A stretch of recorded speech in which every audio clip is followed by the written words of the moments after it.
ರಾಷ್ಟ್ರೀಯ ಹೆದ್ದಾರಿ 66ರಲ್ಲಿ ದನಗಳ್ಳರ ತಂಡವೊಂದು ಗೋವು ಕಳವಿಗೆ ಯತ್ನಿಸಿ ವಾಪಸಾದ ಘಟನೆ ಸೋಮವಾರ ನಸುಕಿನ ಜಾವ 3 ಗಂಟೆಯ ಸುಮಾರಿಗೆ ಬೀಜಾಡಿ ರಾಷ್ಟ್ರೀಯ ಹೆದ್ದಾರಿ 66ರಲ್ಲಿ ನಡೆದಿದೆ.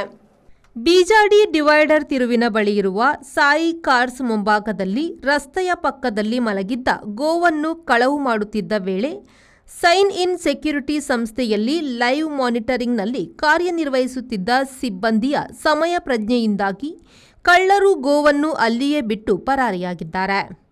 ಕಾರಿನಲ್ಲಿ ಬಂದ 3-4 ಮಂದಿ ಕಳ್ಳರು ಮಲಗಿದ್ದ ದನದ ಕೈಕಾಲುಗಳನ್ನು ಕಟ್ಟಿ ಕಾರಿನ ಹಿಂಭಾಗ ತುಂಬಿಸಿಕೊಳ್ಳುವ ಸಂದರ್ಭ ಸೈನ್ ಸೆಕ್ಯೂರಿಟಿ ಸಿಬ್ಬಂದಿ ಪೊಲೀಸರಿಗೆ ಮಾಹಿತಿ ನೀಡಿ ಘಟನಾ ಸ್ಥಳಕ್ಕೆ ಆಗಮಿಸಿದ್ದಾರೆ. ಈ ಸಂದರ್ಭ ಸಿಬ್ಬಂದಿ ಬರುವ ವಾಹನದ ಬೆಳಕನ್ನು ನೋಡಿ ದನಗಳ್ಳರು ಅಲ್ಲಿಂದ ಪರಾರಿಯಾಗಿದ್ದಾರೆ.